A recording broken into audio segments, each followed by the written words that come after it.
It's on here now. The goalkeeper's beaten, and South Africa have done Shagger Sport 2010. ሰላም ጤና ይስጥልን እንደምናላችሁ የተከበራችሁና የተወደዳችሁ የሸገር ስፖርት ዊዝ አበበ ግደይ የዩቲዩብ ቻናል ቤተሰቦቻችን በያላችሁበት እጅግ አስደሳች ጊዜን እያሳለፋችሁ እንደሆነ ተስፋ እናደርጋለን። መልካሙን ሁሉም ለናንተ እንመኛለን። ታዲያ ይህንን ሸገር ስፖርት ዊዝ አበበ ግደይ የሚለውን የዩቲዩብ ቻናላችንን ሰብስክራይብ አድርጉት፣ የደውል ምልክቱን ተጫኑትና አዳዲስ ፕሮግራሞችን ስንለቅ መልእክት ይድረሳችሁ። ላይክ በማድረግ እንዲሁም ደግሞ ሊንኩን ለሌሎች በማጋራት በተከታዮች ቁጥር እንድንበዛ የምንሰራቸው ፕሮግራሞችም ብዙ ሰዎች ጋር እንዲደርስ የምታደርጉትን ጥረት አጠናክራችሁ ቀጥሉ እንላለን። እስካሁን ላደረጋችሁልን ድጋፍ፣ እገዛ እና እኛን ለማንቃት ለሄዳችሁት ርቀት በሙሉ ምስጋናችን ትልቅ ነው። በጣም እጅግ በጣም አድርገን እናመሰግናለን። አንድ መልእክት ላንብብልሽ። ትላንትና በጣም ብዙ መልእክቶች ስለሚመጡ የማናነባቸው አሉ፣ ግን በኋላ ደግሞ መለስ ብለን ሁሉንም እናያለን እንላለን። በዚህ መሰረት በኋላ ለየት ብለን ካየናቸው ወዳጆችም ካጋሩን መልእክቶች መካከል አንደኛው አቤ ከ96.3 እስከ 102.1 ተከታታያችሁ ነኝ። የተሸወድኩት ግን በዩቲዩብ ፌክ አካውንት ለረጅም ጊዜ መሸወዴ ነው የቆጨኝ። በማስከተል የረጅም ዘመን የአርሰናል ደጋፊ አዛውንት ሲሆን በቅርቡ ባጋጠመኝ ስትሮክ ህመም ምክንያት ደስታዬን እንኳን በአግባቡ ሳላጣጥም የደስታም የህመምም ለቅሶዬን አለቀስኩኝ። አቤ የምለምናችሁ ማሊያ አይደለም የኤርገንዶን የጂም መስሪያ ማቱን ስጡኝ። ቆሜ በአካል መጥቼም ቢሆን አመሰግናለሁ። ባለውበት ደግሞ መርቃለሁ አለው። በውስጡ አልጻፋትም ግን በውስጡ አለው። እኔ ደግሞ ለመመረቅ በጣም ልዩ ቦታ ከሚሰጡ ሰዎች መካከል አንዱ ነኝ። ይሄ ስሜት ያንቺም ነው። ምርቃት በጣም በጣም ትልቅ ነገር ነው። በጣም እንኳን ተሳትፈው ይቅርና ነው መልሽ። በጣም ደስ እያለን የምናደርገው ነው። ይሄ የኤርገንዶን ማት መስጠት ምንም ይሄ የምንነጋገርበት ሁሉ አይደለም። እንዴት እናርግ ምናምን የምንለው ሁሉ አይደለም። አክብረን ጤናውን እንዲመልስ ፈጣሪን ተማጽነን መልካሙን ሁሉ ተመኝተን በእኛ በኤርገንዶ ትሬድ ኤንድ ኢንዱስትሪ ስም ለእኚህ አዛውንት ብለው ራሳቸውን ለገለጹ አባት ስጦታውን አክብረን እንሰጣለን፣ ማስታወሻ እንዲሆን። በዛም ደግሞ ስትሮክ ሲሆን ሐኪም በሚያዘው በሚፈቅደው መሰረት እንቅስቃሴዎችን ማድረግ ስለሚመረጥም ስለሚመከርም እዛም ራሱ ባሉበት ቦታ ላይ ምቾት ተሰምቷቸው እንዲሰሩ ያንን ስጦታ እናደርሳለን ለማለት ነው። በክብር ተቀብለናል። ደስ እያለን ነው። እድሉ ለእኛ ነው ብለን ነው የምንሰጠው። በዚሁ አጋጣሚ ኤርገንዶ ትሬድ ኤንድ ኢንዱስትሪን ግን በጣም እጅግ በጣም አድርገን ማመስገን ይኖርብናል። የሆነ ሰው ቤት ደስታ እንድንፈጥር፣ የሆነ ሰው ቤት ጥሩ ስሜት እንድንፈጥር ስላገዘን ኤርገንዶን እጅግ በጣም አድርገን እናመሰግናለን። ገና እስከ ቻምፒዮንስ ሊጉ ጨዋታ ድረስ ይቀጥላል እንደነዚህ ያሉ ስጦታዎች። ከዛም ጎን ለጎን በነገራችን ላይ ኤርገንዶ በልጆች ማትም አለው። በዛ የልጆች ማትም ላይ እንደዚሁ የስፖርት የአርሰናልም የሌሎች ክለቦችንም ያደርጋል። በጣም የሚገራርሙ ቄራ ሱቆች ላይ እንደዚሁ ሽያጮች አሉላችሁ። በጣም እጅግ በጣም አድርገን እናመሰግናለን። ሁሌም ድምቀታችን ስለሆናችሁ ነው የምንለው። ደግሞ ሌላ ትላንትና ድል አለ፣ ማሊያ አለ። በነገራችን ላይ ሌላ ድል ደግሞ ተገኛል ትላንትና ለክርስቲያኖ ሮናልዶ። ክርስቲያኖ ሮናልዶን እንዴት ብሎ ማን ከዚህ በፊት ለመግለጽ የሞከርነውን ያህል ሊገልጸው እንደሚችል አላውቅም። አበሻ ይሁን የሌላ ሀገር ሰው ይሁን ክርስቲያኖ ሮናልዶን እስከ ዛሬ ድረስ እሱም መጎበዙን እሱም ማሳካቱን አልተወም፣ አላቆመም። ዓለምም ስለ እሱ መናገሩን መገረሙንም አላቆመም። ስለዚህ የክርስቲያኖ ሮናልዶ የሳውዲ አልነስር የሊግ አሸናፊ መሆን ዋንጫ በማጣት ክርስቲያኖ ሮናልዶ ላይ የምናየውን አይነት መከፋት፣ መበሳጨት፣ መቆጨት ልናይ እኮ አይገባንም ነበር አይደለም? እስካሁን ባሸነፋቸው የግል ክብሮችም እስካሁን ባሸነፋቸው የቡድን ክብሮችም በብሔራዊ ቡድን ባዩ በክለብ ባዩ በጉብዝና ምልክትነት ባዩ በምንም ነገር ከክርስቲያኖ ሮናልዶ የጎደለ ነገር እኮ የለም። እና ብዙዎቻችን ለዚህ ለሳዑዲ ፕሮ ሊግ የምንሰጠው ክብር ለክርስቲያኖ ሮናልዶ ሳይሆን ለሳውዲ ሊቀረበት ምናምን አይደለም ምንለው። የክርስቲያኖ ሮናልዶ ክብር የሚበልጥ ይመስለኛል እኔ ከሳውዲ ፕሮ ሊግ ከሊጉ በላይ ክርስቲያኖ ሮናልዶ በእግር ኳስ በጣም የተከበረ ነው። ያም ሊግ ነው፣ እንደ እግር ኳስ ነው አይደለም እናነጻጽረው። ይሄ ግለሰብ ነው፣ የእግር ኳስ ሰው ነው። ሁለቱን እናነጻጽር ብንል እኔ የክርስቲያኖ ሮናልዶ ክብር ከፍ ያለ ነው በጣም ዛስዋይ ሚሊዮን የሚከፍሉት ስለሚገባው ነው። መልክ ነው ለአልናስር ብቻ ሳይሆን ለሀገሪቱ ሊግም መልክ ነው። የሥራ ሰው ነው፣ የትጋት ሰው ነው ክርስቲያኖ ሮናልዶ። ለየትኛውም ዘርፍ ለየትኛውም ሁኔታ ምሳሌ መሆን የሚችል ነው። ብዙዎች ይደነቃሉ በክርስቲያኖ ሮናልዶ የማያባራ የማይወርድ ጉብዝና። ብዙዎች ክርስቲያኖ ሮናልዶን ያደንቃሉ። ከነዚህ የክርስቲያኖ ሮናልዶ አድናቂዎች መካከል ታዲያ አንዱ የሸገር ስፖርት ታላላቅ ከምንላቸው አጋሮች መካከል አንዱ የሆነው ሶሊና ሆም ሾፒንግ ሴንተር። ሶሊና የተለመደ ስም ነው በሸገር ስፖርት። የሶሊና ኃላፊዎች ባለቤቶች ለብዙ ነገር ምሳሌ በሚሆነው የክርስቲያኖ ሮናልዶ ስኬት በመደሰት ኢንስፓየር ያደርጋል ብዙዎችን የሚለውን በማመን ሁሌም በትጋት መቆየት። አንዳንዴ የሥራ ሰው ስትሆኝ የሥራን ሰው ታደንቂያለሽ። ሶሊናዎች የሥራ ሰዎች ናቸው፣ ሰርተው የሚያሳዩ ናቸው፣ አድርገው የሚያስገርሙ የሚያስደንቁ ናቸው። እንደ ክርስቲያኖ ሮናልዶ የትጋት መገለጫ የሆኑ ሰዎች ቢስቧቸው የሚገረም አይመስለኝም። እግር ኳስን ነው የምናወራው። ስለ አንድ ስኬት ስለማያደበዝዘው ሰው ነው የምንነጋገረው፣ ስለ ክርስቲያኖ ሮናልዶ። ስለዚህ ክርስቲያኖ ሮናልዶ እና ስኬቱን መነሻ በማድረግ ሽልማት አዘጋጅተዋል ሶሊናዎች። እኔ ያንሳል እላለሁ። እሺ አንቺን እንደምትይ አላቅም፣ ግን አሁን ከተወሰኑ ቆይታዎች በኋላ አጥፈነዋል እስኪሉ እየጠበቅን ቢሆንም ለአሁን ግን ተሳትፏቸው እየታየ እንዲጨመር የምናደርገውን ጫና እንድናሳድግ 50,000 ብር ሽልማት እንካችሁ። ፕሮግራሙ የሚድመቅ ክርስቲያኖ ሮናልዶን በተለየ መንገድ መግለጽ፣ ይህንን ጉብዝና በተለየ መንገድ መግለጽ ችለዋል ላላችኋቸው አድማጮቻችሁ ከቼኩ ላይ ምን ይላል መሰለሽ? ለጊዜው 50,000 ነው የሚለው። ለጊዜው 50,000 ይላል። በቅንፍ እጥፍ የሚል ይመስለኛል። እና ይገባል ደግሞ ያረጉታል ግን ብለዋል። እኔ ደጅ አድማጭ መሆንም ማድረገው ምንድን ነው ይህንን የክርስቲያኖ ሮናልዶን የሥራ ሰውነት የጉብዝና ሰውነት ከሶሊና ጋር አስተሳስሬ የሆነ ነገር ማንኛው የሚገጥመው ሁሌ ለአርሰናል ዋንጫ ይበላል ብለሽ ምናምን ምትል በሙሉ ይህን የግጥም ችሎታን ተጠቀምና ሁለቱን አስተሳስርና የሆነ ነገር አሁንድበት እናንተም ተሸለሙ። በጣም ነው የምናመሰግነው አብዬ፣ በእውነት በጣም ነው የምናመሰግነው። በጣም አሁን ይሄ ስኬትን ሰለብሬት እያደረግን እንደሆነ አድርገው ያስቡት። የክርስቲያኖ ሮናልዶ ስኬት በጣም የሚደነቅ ነው፣ በተደጋጋሚ እንደምንናገረው ማለት ነው። ምንም አሁን ስለ ክርስቲያኖ ሮናልዶ በተለይ እግር ኳስን ለሚከታተሉ ሰዎች ኤክስፕሌን ማድረግ ብዙ የሚያስፈልግም አይመስለኝም። በየጊዜው ብዙ ነገር ተወርቷል። ብዙ የሚያስደንቁ ታሪኮችንም ደግሞ የሰራ ነው ክርስቲያኖ ሮናልዶ እና በሱ ምሳሌነት ሰዎች በተለያየ የህይወት ዘርፍ ላይ ስኬትን እንዳገኙ ይናገራሉ። ከዚህም በፊት በፕሮግራማችን ስናነሳው ነበረ።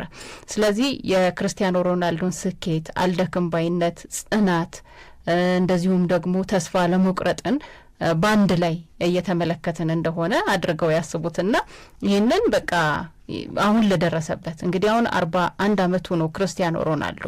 ትላንትና ግን አልናስር ዋንጫ ሲያነሳ ሜዳ ላይ ያሳየ የነበረው ነገር ግን በጣም የሚገርም ነው። ገና ሁል ጊዜ የምንናገረው የመጀመሪያው ድል ነው የሚመስለው። እስካሁን ድረስ ፍላጎቱ አልበረደም። እስካሁን ድረስ ስኬቱን በእንባ የሚገልጽበት ሁኔታን የተመለከት ነው እና ይህንን ነው አሁን የበለጠ ከፍ እያደረገን የምንገኘው በሶሊና ስም። አንድ ግጥም ደረሰ አረባክ ከራሱ ከሶሊና ነው።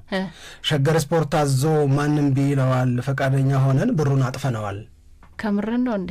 በእውነት በለው ግጥሙ ነው ሊበ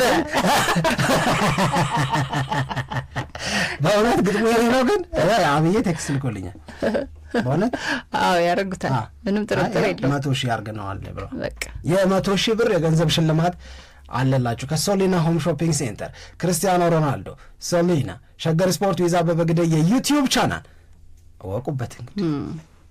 እሺ በጣም ደስ የሚል ነገር ነው።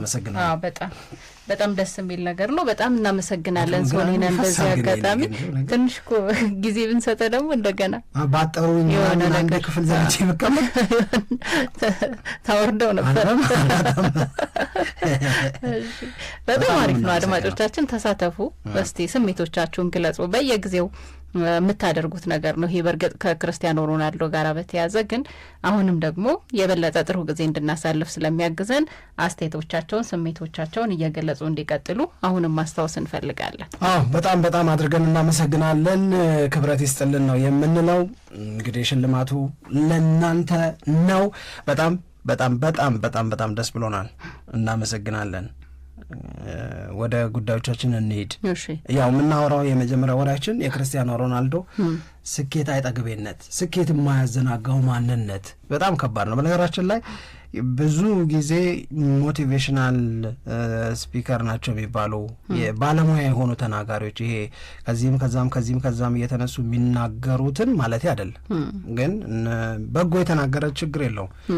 የሞቲቬሽናል ስፒከር የሚባሉ ሰዎች ብዙ ጊዜ ለሰው አደገኛው ነገር ኮንፈርት ዞኑ ነው ይላሉ። ምቾት አደገኛ የሚሆነው ምቾት ስለሚጠላ አይደለም፣ ምቾት ትጋትን ስለሚቀንስ ነው። ሌላ እኮ አይደለም አይደል? ምክንያቱ ትጋትን ይቀንሳል፣ የማድረግ ፍላጎትን ይቀንሳል። በፊት ታደርጊያቸው የነበሩትን ነገሮች ምቾት የፈጠርሽበትን ነገር ታደርግ የነበረው ነገር ላይ ስለሚያዘናጋሽ ነው። እንዲህ ያለ ነገር ያልፈጠረበት ሰው ማለት ክርስቲያኖ ሮናልዶ ነው። አሁን በፍጹም መዝናናት ውስጥ መኖር የሚችልም የሚገባውም ቢያደርግ ደግሞ ለምን የማንለው እኮ ነው። አንዳንዴ ከሰው ይሄ ልጅ አሪ ጎበዝ ነበረ ግን አሁን መስመር ሳተ ምናምን የምትይው ሰው አለ አይደል? የደጅ አስተያየት ምናምን የምትሰሚበት። አሁን ክርስቲያኖ ሮናልዶ ላይ 41 ምናምን ዓመት ሆኖት እንዲህ ያለ ጥያቄ ልታነሺ አትችይም። እግር ኳስ ተጫዋች ነው። እግር ኳስ ተጫዋቾች ዩዥዋሊ ከግብ ጠባቂ እነ ኤክሰፕሽናሊ እንደነ ሮጀር ሚላ አይነት ምናምን ተጫዋቾች ሌት የሚባለው እድሜም ላይ ኳስ ሲጫወቱ ምናምን ልናያቸው እንችላል። ግን ይሄ በእግር ኳስ ውስጥ የተለመደ አይደል። እንደ ክርስቲያኖ ሮናልዶ ደግሞ በስኬት ላይ ስኬት፣ በውጤት ላይ ውጤት፣ በታዋቂነትም በገንዘብም በምንም ረገድ በጣም ሰክሰስፉል ሆነሽ እስቲል እየተጫወትኩ ቀጥላለሁ ብቻ እኮ አይደለም የምትይው። ከራሱ ዲማንድ የሚያደርገው ስኬት ለእኔ ሁሌም ይገርመኛል። ከራሱ ነው እሱ ዲማንድ የሚያደርገው። የሰው ፕሬሸር አይደለም። ይሄ የሰዎች አስተያየት ምናምን አይደለም።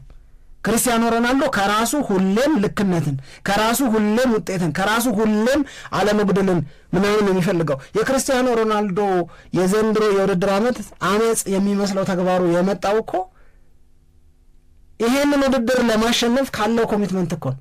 አመፁ እኮ ከክለቡ ሰዎች ጋር እኮ ነው። አመፁ እኮ እዛ ሀገር ካሉት ሊጉን ከሚያስተዳድሩ ሰዎች ጋር እኮ ነው። አልናስርን ለማጠናከር የሚደረገው ነገርና ሌሎቹን ክለቦችና አልሂላልን ለማጠናከር የሚደረገው ነገር አልመሳሰላል፣ አልቀራረባለ፣ እኩል አይን አንታይም። ሶ ኮምፒቲሽኑ እንዴት ፌር ሊሆን ይችላል? የ20 ዓመቶቹ ልጆች እኮ አይጠይቁትም ይሄን። ምንም ያላሸነፉ ሰዎች እኮ ምን አገባቸው ያን ያህል ደሞዝ እስከበሉ ድረስ የሚባል እኮ ነው። የክርስቲያኖ ሮናልዶን ያህል በጣም ከፍ ያለ ገንዘብ ለሚሰጠው አገልግሎት የሚከፈለው እግር ኳስ ተጫዋች እኮ የለም። በጣት ፈልገሽ አታገኝ። ግድ የለሽ ለመሆን አስሎንጋስ አም ሜኪንግ ጉድ መኒ ብሎ ለማለት ከበቂ በላይ ምክንያት አለው አይደል? ክርስቲያኖ ሮናልዶ ግን ነው እሱ የሚበልጥበት የምትሰጪው ገንዘብ አይደለም። እሱ የሚበልጥበት የሚያሳካው ስኬት የሚያገኘው ክብር ነው። ትናንት ክርስቲያኖ ሮናልዶ በሳዑዲ ፕሮ ሊግ አልነስርን ለድል አበቃው። ዋንጫ አሸነፉ። ረጅም ዓመታት ዋንጫ ማሸነፍ ያልቻሉ ሰዎች፣ እድሜ ልክ ዋንጫ አሸንፈው የማያውቁ ሰዎች ወይም ገና መነሻቸው ላይ ሆነው የመጀመሪያ የሚባለውን ስኬታቸውን የሚያገኙ ሰዎች የሚደሰሱትን ያልቁ ነው የሚደሰት የምታየው። የሚሰጠው ትርጉም ለሱ የዛ አይነት ነው። ስኬት ካልጎተተሽ በጣም የተለየ ጀግና ነሽ። እውነት ለመናገር ስኬት ወደኋላ ይስበዋል ብዙውን ሰው ኤክሰፕሽናል ኳሊቲ አለው ምንሽ ክርስቲያኖ ሮናልዶ ለዛ ልክ ነው። አይ በጣም ይሄ ምንም የሚያጠራጥር ነገር አይደለም። የክርስቲያኖ ሮናልዶ ምሳሌነት በዓለም የሚጎላው በእግር ኳስ ጎበዝ ስለሆነ በእግር ኳስ በጣም የተለያዩ ክብሮችን ስለተቀናጀ ብቻ አይደለም። እንደውም በተለያዩ አጋጣሚዎች የሚገለጹት ነገሮች በትምህርት ቤቶች ሁሉ እንደ አንድ በቃ ማስተማሪያ ተደርጎ የክርስቲያኖ ሮናልዶ ስም ይነሳል። ሰዎች እንዴት መጀገን፣ እንዴት መጠንከር፣ እንዴት ስኬታማ መሆን እንደሚችሉና እንዴት ደግሞ መዘናጋት እንደሌለባቸው ምሳሌ ከሚታይባቸው ሰዎች መካከል በቀዳሚነት ክርስቲያኖ ሮናልዶ ነው የሚጠቀሰው እና ይህንን ክርስቲያኖ ሮናልዶ ራሱ በቃ በጣም በሚገርም ሁኔታ ነው እያከናወነ እየፈጸመው የሚገኘው። አሁን በሳውዲ እንኳን ካየኸው ወደ ሳውዲ ፕሮሊግ ከሄደ በ3ኛ ዓመቱ ነው ዋንጫ ያነሳው ከአልናስር ጋር እና ይሄ ጨዋታው ከመደረጉ በፊት በጣም ትልቅ መረጃ ነበር ሲወጣ የነበረው ወይንም የሰዎች መጠበቅም አስተያየቶቻቸውን ሲሰጡ እንደሰማ ነው ከፍተኛ የነበረው። ለምን ከተባለ ከአልሂላል ጋር የነበረው ፉክክር ይህንን ጨዋታ አልናስር ማሸነፉን ግዴታ ያደርገዋል። የነጥብ መቀራረባቸው በአንድ ጨዋታ የሚቀለበስ ስለሆነ አልሂላል ደግሞ የካሪም ቤንዜማ ቡድን ነው እና ክርስቲያኖ ሮናልዶና ካሪም ቤንዜማ ለዋንጫ የተፋጠጡበት ነው የነበረው። በእርግጥ ትላንትና አልናስር ከዳማክ ከተባለው ክለብ ጋራ ነው ጨዋታውን ያደረገው። ቤንዜማን ቡድን ዋንጫ የማሸነፍ እድል ነበረው። አዎ ለዛ ነው ማሸነፍ ተለያይተው ጨዋታ ውጤት ማን ዋንጫውን ይወስዳል የሚለው ይወስን ነበረ። ለዛ ነው በጣም ትልቅ ትኩረትም ሲስብ የነበረው እና 4-1 በሆነ ውጤት ትላንትና ሲያሸንፍ አልናስር እና ሳይዶማኒ ሁሉ ጎል ያስቆጠሩበት እና ትልቅ ሴሌብሬሽን የነበረበት ነው። ባለፉት 2 ዓመታት አሁን 3ኛ ዓመቱ ስለሆነ ባለፉት 2 ዓመታት አልናስር ዋንጫ እንዲያነሳ ስላላደረገ ቁጭት ይታይበት እንደነበረ ይሄ በፍጹም አይገባም የሚል ትልቅ በቃ ጉድለት እንደሆነ አድርጎ እንደሚያስበም የተረዳንበትና ያየነው ነው። ወደ ሳውዲ ክርስቲያኖ ሮናልዶ መምጣቱ በጣም ብዙ ነገሮችን ነው በሀገሪቷ ላይ የለወጠው እኔ እንደሚገባኝ እንደምረዳው። እነሱም አንድ ክርስቲያኖ ሮናልዶ ወደ ሳውዲ ሲመጣ የፈለጉት ነገር ትልቁ ይሄ በእግር ኳስ ስኬታማ መሆን ሊጋቸውን ማሳደግ የሚለው ነገር ብቻ አይደለም፣ ሀገሪቷ የምትታይበትን ሌላውን መልክ ደግሞ መፍጠር ነው የነበረው እና ከተጠቀሱት ነገሮች መካከል አንደኛው ወደ 180 ሀገራት ይህንን ጨዋታ ሁሉ ሳይከታተሉት አልቀረም ትላንትና። ይሄ የሳውዲ ሊግ ላይ የሚደረግ ጨዋታ ነው ብለህ ስታስበው የበለጠ አስገራሚነቱንና የክርስቲያኖ ሮናልዶን ተጽዕኖ ፈጣሪነት በትልቁ እንድታስብና እንድትረዳ የሚያደርግህ እውነት ነው። ምንም ጥርጥር የለውም። ስለ ሳውዲ ፕሮ ሊግ ምን እናውቅ ነበር? ምን ይባል ነበር? ክርስቲያኖ ሮናልዶ ግድ ነበረ ነው ያው ጭራሽም የትኞቹ ክለቦች እዛ ሊግ ላይ እንደሚጫወቱ እግር ኳሱ ምን ይመስል እንደነበረ ምንም እኮ የሚታወቅ ነገር አልነበረም። እንደውም የቀልድ ሁሉ መፍጠሪያ ሲሆን የምናይባቸው አጋጣሚዎች ነበሩ ስለ እግር ኳሳቸው ሲወራ ማለት ነው። አሁን ግን በጣም ትልልቅ እግር ኳስ ተጫዋቾች በሳውዲ አሉ። እንደገና ክርስቲያኖ ሮናልዶና አልናስር የሚያደርጓቸውን ጨዋታዎች ብዙ ሰዎች በቴሌቪዥን ይመለከታሉ። ፉክክሩ የሚጠበቅ ሆነ። ማን የሳውዲን ፕሮ ሊግ ያሸንፋል የሚለው ጥያቄ መነሳት ጀመረ እና ብዙ ነገሮች ነው የተለወጡት። ክርስቲያኖ ሮናልዶን በእርግጥ በራሱም የሰራው ገንዘብ በጣም ትልቅ ነው፣ ግን እኩል ነው በቃ ስኬቱ ብዬ ነው ማስበው እኔ። ክርስቲያኖ ሮናልዶም ወደ ሳውዲ በመምጣቱ በጣም ትልቅ ስኬት ነው፣ ትልቅም ጥቅም ነው። ሳውዲ አረቢያም ደግሞ ክርስቲያኖ ሮናልዶን በማስፈረማቸው በዛው ልክ ትልቅ ስኬት አግኝተዋል። የሀገራቸው ስም በተለያየ አቅጣጫ እንዲነሳ እንዲወደስም በማድረግ ብዬ ነው ማስበውና ትላንትናም የተመለከትናቸው ነገሮች የበለጠ የክርስቲያኖ ሮናልዶን ጀግንነት የሚያጎሉ ስለ ክርስቲያኖ ሮናልዶ አሁንም እንድንደነቅ የሚያደርጉ ናቸውና ከዛ በኋላ የሚወጡት መረጃዎች የሚያሳዩት ምንድን ነው? አሁንም እኮ ክርስቲያኖ ሮናልዶ የዓለም ዋንጫ ላይ የፖርቹጋል ብሔራዊ ቡድን አንደኛው ተጫዋች ነው፣ አንበልም ነው። አዎ ምርጫ ውስጥ አለና እንደገና በዓለም ዋንጫ ላይ ምን ያደርግ ይሆን ብለን እንድንጠብቅ ያስገደደ ነገር ነው። እኔ በጣም እርግጠኛ ነበርኩኝ እዚህ የዓለም ዋንጫ ላይ ክርስቲያኖ ሮናልዶ እንደማይኖር። በፊት ገና የኳታር የዓለም ዋንጫ ሲከናወን በቃ እዚህ ጋር ነው የሚበቃው። ግን ክርስቲያኖ ሮናልዶ ከዛም በኋላ የዓለም ዋንጫ ላይ ተሳትፏል። አሁንም ደግሞ የዓለም ዋንጫ ላይ ቡድኑን የሚመራ በጣም ጀግና የሆነ ተጫዋች ነውና የሚገርም ምሳሌ ሆኖ ይቀጥላል ብዬ ነው አሁንም የምረዳው። አዎ በብዙ ነገሮች ምሳሌ ነው የሚሆነው። በተለይ ደግሞ ከማይበርደው የአሸናፊነት ፍላጎቱ ከማይበርደው ለማሸነፍ ሁልጊዜም የሚለፋ ሰው ከመሆኑ ጋር በተያያዘ ጎበዝ ለራሱ ትምህርት ይወስድበታል። ጎበዝ የትም አለ ገባሽ? ግን ከበጣም ጎበዝ ደግሞ የሆነ ነገር ተወስጃለሽ። ክርስቲያኖ ሮናልዶ ከምንም የተነሳ ሰው ነው። ከበጣም ምንም የተነሳ ሰው ነው። አሁን ዓለም ላይ ምን ያህል ተጽዕኖ ፈጣሪ እንደሆነ ዓለም ላይ ምን ደረጃ እንደደረሰ ክርስቲያኖ ሮናልዶ መጣልን የማይል የሌለበት ሰው ሆኗል። ሶ ዩ ካን ቢ ዊነር። ከየትም ተነስተሽ ዊነር ልትሆኝ ትችላለሽ። አሸናፊ ልትሆኝ የምትችይበትን ትጋት የማያባራ ወይም የኮንሲስተንሲ ያለውን ነገርና ትክክለኛው መስመር መያዝሽን እርግጠኛ መሆን ይፈልጋል እንጂ ሌላ ያለው ነገር አይመስለኝም። ከዛ ውጪ ለምሳሌ ክርስቲያኖ ሮናልዶ አሁን በእግር ኳስ ምናምን የምናውቀው ነገር አለ አይደል? ይሄ ድንገት የመጣ ሰዎች ሲከቡት የጀመረ ወይም ደግሞ የከበቡት ሰዎች መካከል ጎበዞች ያሳዩት ነገር እንዳይመስለን፣ እውነት እንደዛ እንዳይመስለን። ጎበዞች የበለጠ ያጎብዙሻል። ቅድም እንዳልኩሽ ባለሙያዎች ሰፖርት ሲያረጉሽ፣ ሲያግዙሽ፣ በምክር ከጎንሽ ቆመው መንገር ያለባቸውን ነገር ሲነግሩሽ አንቺ እነሱን ስትሰሚ የበለጠ ስኬት ጥሩ ሊሆን ይችላል። ምንም ጥያቄ የለውም። ያቀላጥፋል። ስኬትን፣ ጉብዝናን፣ እድገትን ምናምን ሊያመጣ ይችላል። ግን ለምሳሌ ክርስቲያኖ ሮናልዶ በ15 ዓመቱ ይሄ የልብ ፈጥኖ የመምታት ችግር ነበረበት እኮ። ልቡ በጣም ፈጥኖ ይመታል። ይሄ ደግሞ በሕክምና ስም ያለው በሽታ ነው። በሕክምና ስም ያለውን በሽታ ሐኪሞች አወቅ ነው ደረስንበት። ክርስቲያኖ ሮናልዶን የሚያመው ልጃችሁን የሚያመው ይሄ ነገር ነው ተባለ። ስለዚህ መለስተኛ ብትሆን ቀዶ ጥገና መደረግ አለበት ተባለ። ቀዶ ጥገና እኮ ተደርጎለታል በ15 ዓመት ለልብ። በሚቀጥለው ቀን ልምምድ ሄደ ብልሽስ 15 ዓመቱ ላይ ክርስቲያኖ ሮናልዶን የከባው የነበረ ሰው የለ። አየህ ከሆኑ ሰዎች የሆነ ነገር ተምሮ ነው ምናምን የምትይው አይደል? ገብቶሻል ማለት መስጠት መቻል አለብኝ እንድቀበል ብሎ ግን የሚያምን ሰው ነው። መስጠት ማለት ምንድን ነው? ላብ ነው የምትሰጪው። መስጠት ማለት ምንድን ነው? ጊዜ ነው የምትሰጪው። መስጠት ማለት ነው ትኩረት ነው የምትሰጪው። and he always gives 100%። እኛ አሁን ዓለም የሚያውቀው መቀበል ሲጀምር ነው። ችግሩ እሱ ነው እኮ ብዙ ጊዜ የምንተላለፈው እሱ ጋር ነው። መቀበል ስትጀምሪ ከፍ ስለምትይ ከፍ ያለ ነገር ጎልቶ ስለሚታይ ታድሎ ብለን ነው የምንጀምረው። ወደ መታደል የመጣው እንዴት ነው የሚለው ውስጥ ነው ግን ቁም ነገር ያለው። እኔ ከዚህ በፊትም በደንብ ስታወሪው ትዝ ይለኛል፣ ስንነጋገርበት በደንብ ነው ማስታወሰው። እኔ መሰረት ደፋር እና ጉብዝናዋ ኃይሌ ገብረስላሴና ጉብዝናው ወይም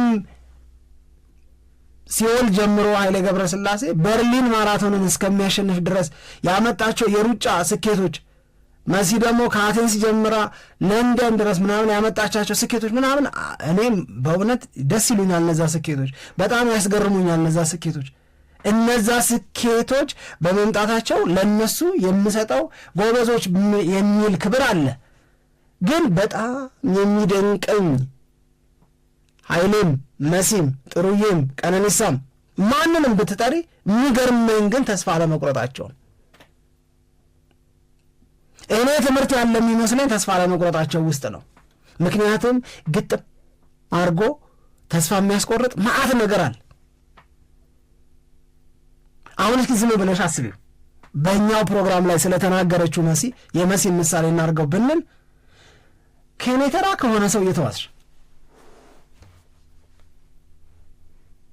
ባስ መሳፈር 15 ሳንቲም ሆኖ 10 ሳንቲም ሆኖሽ 5 ሳንቲም አጥተሽ ረጅም ርቀት እየሄድሽ ልምምድ ሰርተሽ ስትመለሽ የምትበይው እያጣሽ ፓንቱ ብቻ የኔ ሌላው በሙሉ የሰው ስፖርት ሰርቶ እንደ መራብ ያለ ከባድ ነገር የለም። አርፈሽ ብትቀመጪ የሚረብሽ ነው ያለ አይደለም። የሚረብሽ ካሎሪ አውጥተሻል። እንዴት ነው ያርፌ ብቀመጥስ አለማለቷን እንዴት ነው ማላደንቀው? እኔ እንዴት ነው በዚህ ውስጥ ነው ቁም ነገር ያለው ብዬ ማልወስደው?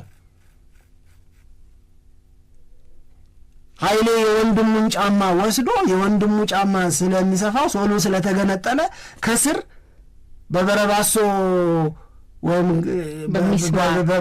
በጋዴ ሚስማር በምንለው በሱ ሚስማር መቶት ሚስማሩ ስላልተጣመመ እግሩን ወግቶት እግሩን አድምቶት አዲስ አበባ መጥቶ ውድድር አድርጎ እግሩ ሁሉ ቁስል በቁስል ሆኖ ያ ቁስል ትንሽ ሲሽር እንደገና ልምምድ ለመስራት እንደ መትጋት ያለ ጽናት ከየት ነው ልታመጩ የምትችሉ? እዚህ ውስጥ ነው ቁም ነገር ያለው። የትም ይሄ ሜዳሊያው መታየት ከተጀመረ በኋላ ነው፣ ታድሎ ውስጥ ነው እሱ ያለው። ጫማኔ ልስጥህ ምናምን ሲሏቸው እኮ ነው እሱ ያለው።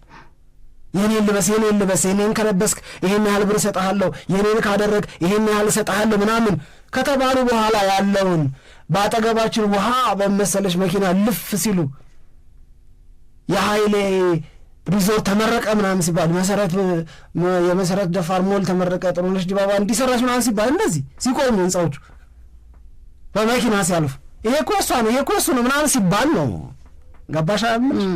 ታድለው በቃ እኮ ምናምን ወደ ታድለው ነው የሚያደላው።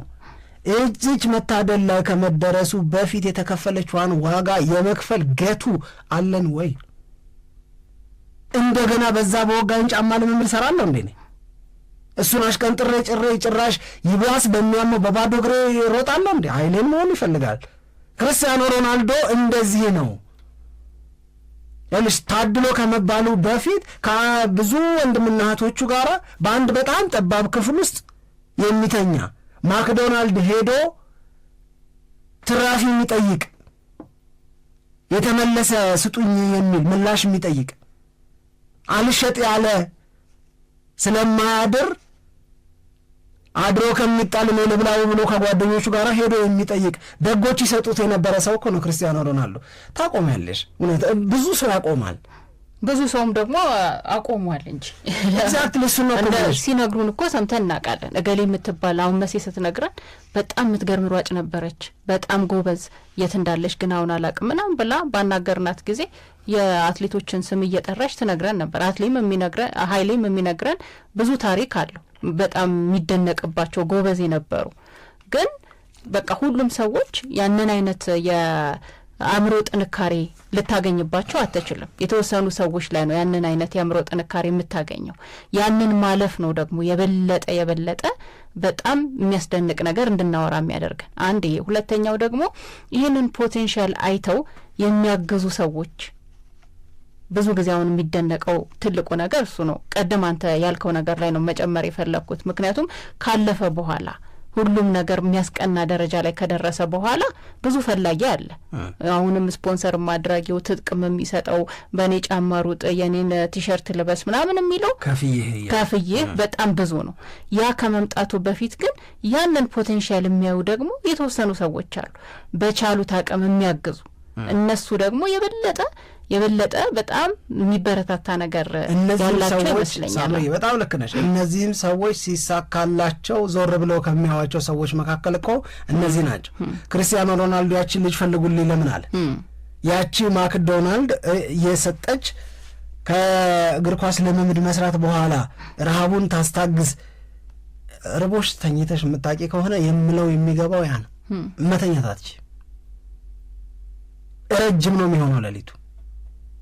እንደዛ እንዳይሆን እነዛን ማክዶናልዶች ሰጥታ ሆዱም ጥያቄ ተመልሶ ተኝቶ እንዲያደር ታደርገው የነበረውን ክርስቲያኖ ሮናልዶ የፈለጋት ለሱ የተለየ ቦታ ያላት እሷ ስለሆነች ነው።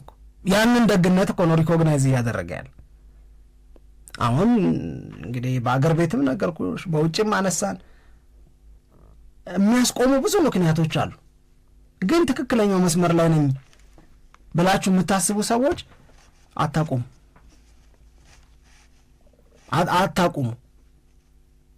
ለማለት የሚያግዝ ነው። አሁን የሳውዲ ሊግ አልናስር አሸነፈ ብዬ አርሰናል የእንግሊዝ ፕሪሚየር ሊግን ከ22 ዓመት በኋላ ስለማሸነፉ እንደማወራው ላወራ አልችልም።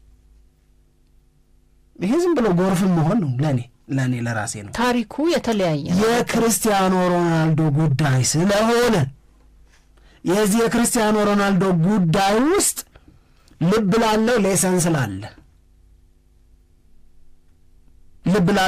ስላለ ነው ማለት የብዙ ይሄ ዝም ብሎ የአንድ እግር ኳስ ተጫዋች ስኬት አይደለም፣ የአንድ ፍጹም ጀግና የሆነ ሰው ስኬት ነው የክርስቲያኖ ሮናልዶ።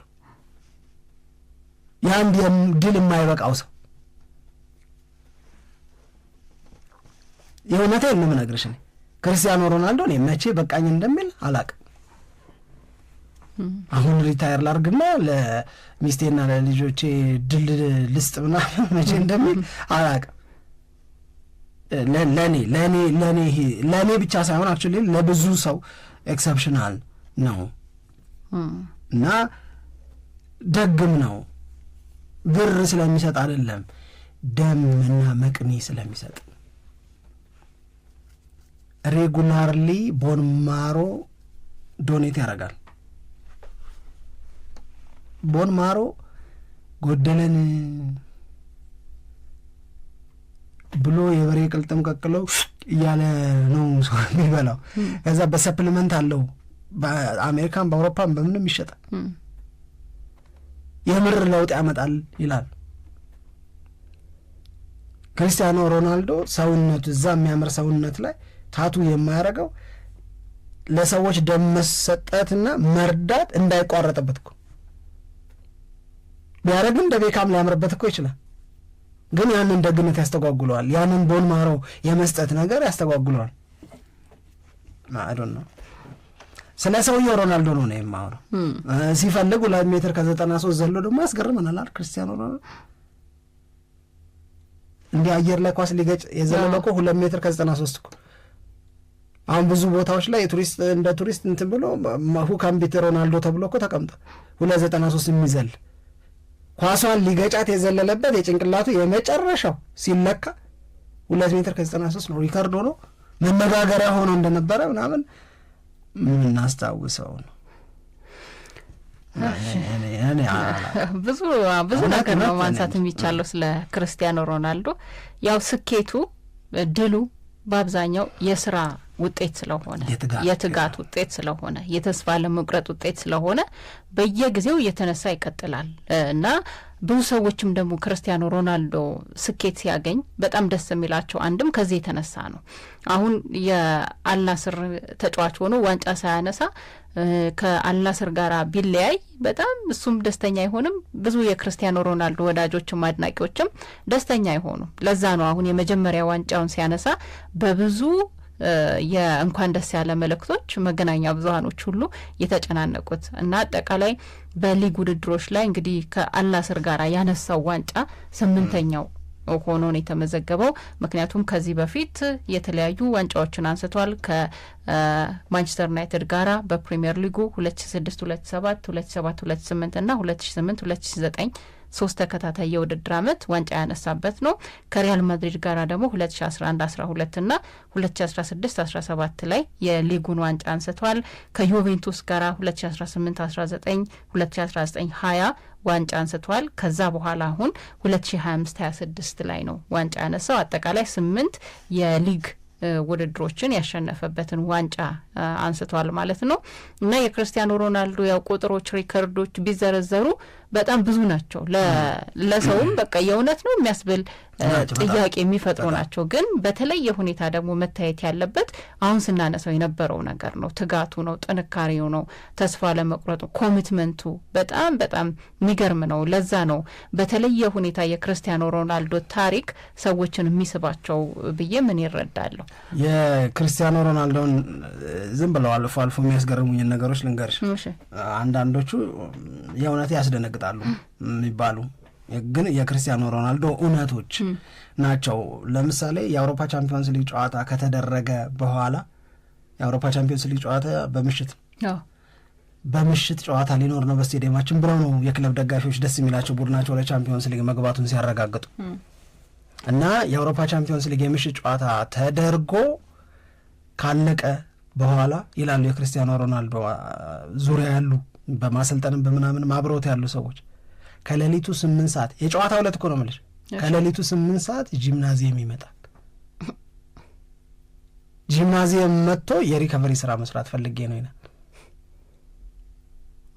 ይሄ አሁን ምን ጉድ ነው የምትል ምን ጉድ ነው ነቀቼብሽ ከሆነ በይ ይሄም በዛ ልትይ ነበር ልበለው ብዬ ነው ከምር እንደዛ ነው የተሰማኝ። እንደዛ ልስምኝ መስሎኝ ነው ተሳሳት ካላቀ ግን እውነቴን ነው የምልህ። አሁን የቀድሞ የክርስቲያኖ ሮናልዶ የፊትነስ ስታፎች ናቸው ይሄንን ሪቪል የሚያደርጉት። ለሊት 8 ሰዓት ላይ ይመጣል ጂም ውስጥ ገብቶ የሪከቨሪ ስራ ይሰራል። እቤት ሄዶ ማረፍ፣ እቤት ሄዶ መተኛት ምናምን ከሚለው ይልቅ ይሄንን ያደርጋል። የቡድን ጓደኞቹ ምን ይላሉ? እንኳን በፉክክር ጨዋታ እስቲ በልምምድ ጨዋታ ላይ ተቧድነሽ የምትጫወቹ ነገር አለ፣ እስኪ በዛ ጨዋታ ላይ ሸነፍ ክርስቲያኖ ሮናልዶ ለመዝናናት ዝም ብሎ እንጆይ ለማድረግ ምንም አይቀበለውም አለ። በዛ ይናደዳል። የሚናደደው የምሩን እና በሚቀጥለው አጋጣሚ መልሶ ካላሸነፈሽ አይወርድ። ከዚህ በፊት ከሪዮ ፈርዲናንድ ጋር በራሱ መኖሪያ ቤት ቴብል ቴኒስ ተጫውቶ ሪዮ ፈርዲናንድ ሲያሸንፍ የተፈጠረውን ነገር ነግሬሻል። እንሂድ ምሳ እንብላ አለ። ቤት ምሳ በሉ እነሱ ቤት። ምሳ ከበሉ በኋላ ቴብል ቴኒስ እንጫወት የሚሞክር ምናምን ሲባል ተጫወቱ። ሪዮ ፈርዲናንድ አሸነፈው።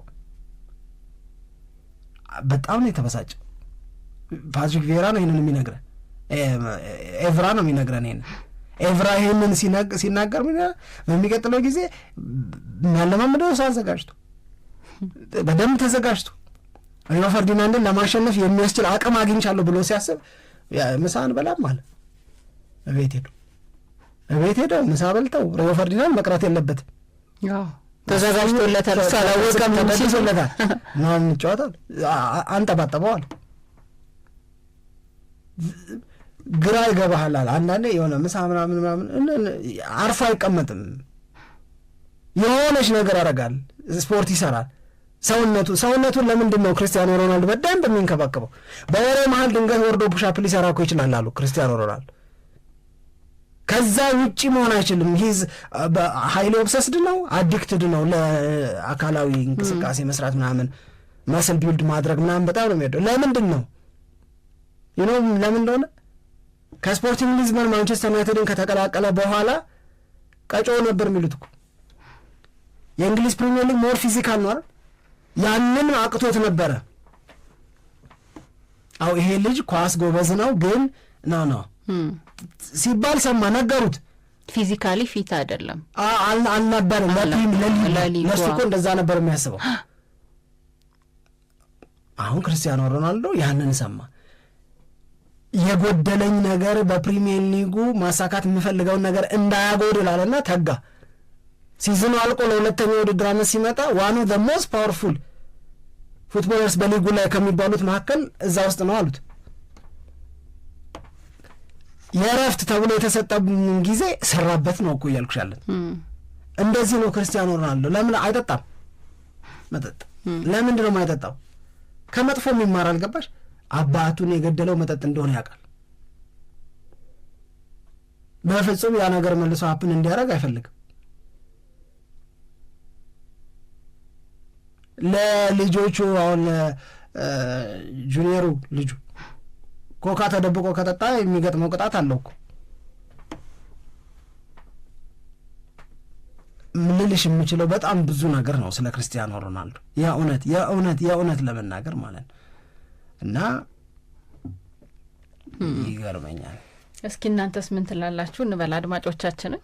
እነሱ የራሳቸውን አስተያየት ይስጡ። 100,000 ካላስባላችሁ 100,000 ብር ሽልማት አለ በሸገር ስፖርት በዛሬው ፕሮግራም ላይ። ሶሊና ሆም ሾፒንግ ሴንተር ነው ይህንን ሽልማት የሰጠው። የነ ክርስቲያኖ ሮናልዶን ቡድን የአልናስርን ማሸነፍ የክርስቲያኖ ሮናልዶን አስገራሚ የትጋት ስብዕና አሸንፎ ያለ መጥገብ ስኬት የማይጎትተው ማንነት ያለው መሆኑ አንዱ ጎበዝ ሌላውን ሲያደንቀው ማለት ነው። ሶሊናም ጎበዝ፣ ክርስቲያኖ ሮናልዶም ጎበዝ።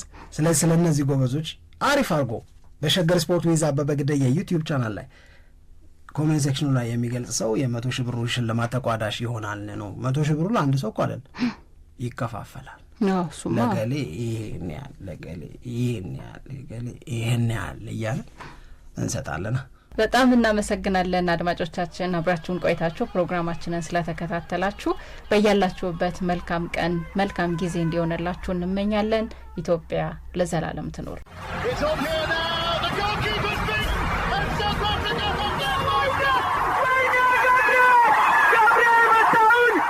Share Sport 2010